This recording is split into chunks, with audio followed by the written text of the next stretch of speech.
அவர் வந்து இப்போது நிறைய ஹீரோவாக பண்ணிகிட்ருக்காரு. அது இல்லாமல் இப்போ ஒரு ஒரு ஹாலிவுட் ஃபில்மே பண்ணிகிட்ருக்காரு. இன்னும் சொல்லப்போனால் நிறைய ஹீரோஸ் வந்து அவர் வில்லனாகவும் கேட்டாங்க. எனக்கு தெரிஞ்ச சவுத்துலேயும் கேட்டாங்க, நார்த்லேயும் கேட்டாங்க. பட் வந்து அவர் பண்ண மாட்டேன் அப்படின்னு சொல்லிட்டு இருந்தார். ஸோ எனக்காக அதில் பண்ணியிருந்தார்.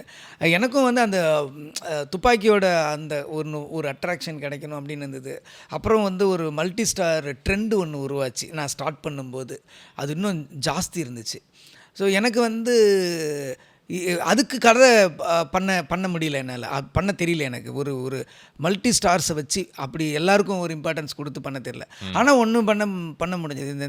இந்த ஸ்டார் காஸ்டிங்கில் ஒரு சர்ப்ரைஸ் பண்ண வைக்கணும் அப்படின்னு சொல்லி கொண்டு வந்தேன். அதுக்கு தான் பிஜுமேன் சார் கொண்டு வந்தது, வித்யுத்தை கொண்டு வந்து விக்ராந்த், இந்த மாதிரி ஒன்று பண்ண வைக்கணும் அப்படின்னு சொல்லி அதுதான் காரணம். அது நீங்கள் ஒரு நேர்காணல் நீங்கள் சொல்லியிருந்தீங்க. அதாவது இது ஒரு அவெஞ்சர்ஸ் மாதிரியான ஒரு படமாக மாறும்போது அது நம்ம அதில் ஒரு பெரிய அழகும் இருக்குது, சந்தோஷமும் இருக்குது. கண்டிப்பாக அது இப்போ வந்து நீங்கள் வந்து ஒரு பட் எல்லாமே அதுவாக இருக்கணும்னு அவசியம். ஆமாம். அப்படிப்பட்ட படங்களும் வேணும்.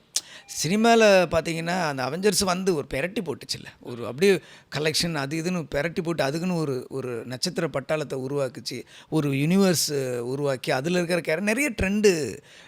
நீங்கள் உன்னிப்பாக கவனிக்கிறீங்களா மார்வல் ஃபிலிம்ஸ் எல்லாத்தையும்? இல்லை உன்னிப்பாக பார்க்கறதுல அதில் எது பெஸ்ட்டோ அதை மட்டும் பார்ப்பேன். ஓகே. இல்லை அப்போ கரெக்டாக உஷாராக தான் இருக்கு.